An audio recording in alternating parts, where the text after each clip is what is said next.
අපේ ජීවිතවල ප්‍රගතියක් අත්දකින්න නම් අපි අනිවාර්යයෙන්ම අපිව සංසන්දනය කළ යුත්තේ අපිට වැඩිය උසස් කෙනෙක් සමග මිසක් අපිට වැඩිය පහත් කෙනෙක් සමග නොවේ.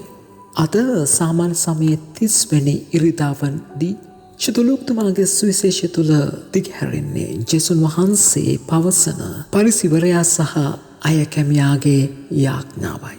එදා ජුදෙව්වන් අඩුම ගානේ දවසට 3 වතාවක්වත් යාඥා කරන්නට පුරුදු වෙලා සිටියා. උදේට, දවල්ට සහ හවසට.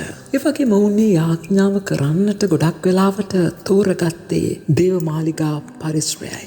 දෙවියන් වහන්සේට දැනෙන්නට දෙවියන් වහන්සේ ඉදිරියේ ඉඳලා ඒ යාඥාව කරන්නට ඔවුන් කල්පනා කළා. අන්න එහෙම ආපු චරිත දෙකක් තමයි ජේසුස් වහන්සේ අද අපිට ඉදිරිපත් කරන්නේ. පරිසවරයාගේ යාඥාව.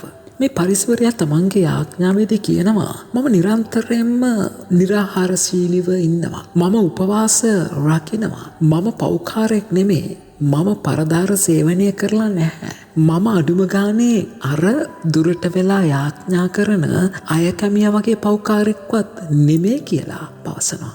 නමුත් මේ මොහු කරන යාඥාවේ තිබෙනා වූ වටිනාකම දැනගන්න නම් අපි එදා තිබිච්ච සමාජය ගැන යමක් දැනගන්නටත් ඕනේ. ඒ තමයි පළවෙනි කාරණයට අනුව එදා ජුදා නීතියට අනුව निराहारශීලීව රකින්නට අනිවාර්ය වුණේ සමගි සන්දානයේ යෙදීමේ මංගල්‍ය වෙනුවෙන්. නමුත් අපි දකිනවා මේ පුද්ගලයා ඊට වැඩිය निराहारශීලීව රකින්නවා කියලා දෙවියන් වහන්සේට ප්‍රකාශ කරනවා. ඒ වගේම ඔවුන් උපවාස කළා. මේ පරිසිවරු ඔවුන් බොහෝ වෙලාවට උපවාස කරන්නට තෝරගත්තේ සඳුදා සහ බ්‍රහස්පතින්දා දිනවල. ඒ තමයි එදා ඒ සමාජයේ නගරවල පොළවල් පැවිදිච්ච දවස්. ඒ දවස්වලදී පරිසිවරු නගරයට ඇවිල්ලා මූණේ සුදු තවරාගෙන කොණ්ඩවල් කඩාගෙන Taman උපවාසයේ යෙදෙනවා කියලා මිනිස්සුන්ට පේන්නට ප්‍රදර්ශනය කළා. ඒක එක්තරා විදියකට අපි භාෂාවෙන් කියන විදියට මාකට් කරන්න පටන් ගත්තා. ඒ වගේම තමයි අපි දකිනවා මේ පුද්ගලයා තමන් ගැන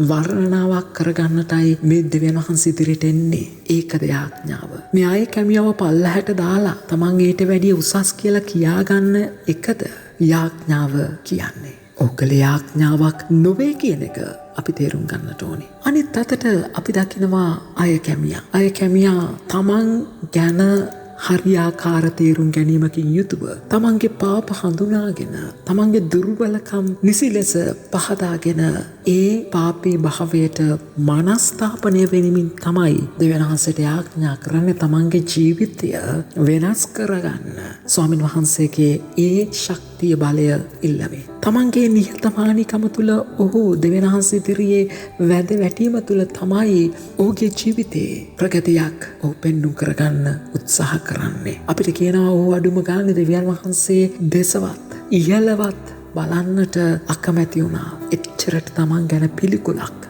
ඇති වෙමින්. ඒ පිළිකුල තමයි ඔහුගේ ජීවිතය වෙනස් කරන්නේ. ජේසුස් වහන්සේ මොවුන් දෙදෙනා අතරින් අපිට කියනවා හරියාකාර දෙවියන් වහන්සේට ප්‍රසන්නව යාඥා කළේ මේ අය කැමියා කියලා. අපි මෙතනදී මතක් කරගන්න අවශ්‍යම දෙයක් තමයි දෙවියන් වහන්සේ අපිව මැව්වේ උන්වහන්සේගේ සමානකමට අනුව ඒ දේවත්වය දීලා. එතකොට අපි යාඥාව තුලදී අපිව සංසන්දනය කරගත යුත්තේ ඒ දෙවියන් වහන්සේත් සමග මිසක් අර දුර්වල පෞකාරයන් එක්ක නෙමෙයි. ඒ දුර්වල පෞකාරයන් එක්ක සංසන්දනය කරලා අපි හොඳයි කියනවට වැඩිය අපි දකින්නට ඕන අපි තුල කොච්චර අඩුපාඩු තියෙනවද දෙවියන් වහන්සේත් එක්ක සංසන්දනය කරද්දී හදාගන්නට. ඒකයි ඒ සඳහායි අපිව කැඳවන්නේ. අපේ ගැළවීම තියෙන්නේ ඒ දේ අවබෝධ කරගත්තොත් පමණයි කියන එක අපි වටහා ගමු. ඉතින් ඔබ සැමටම ජෙස්පීටයි.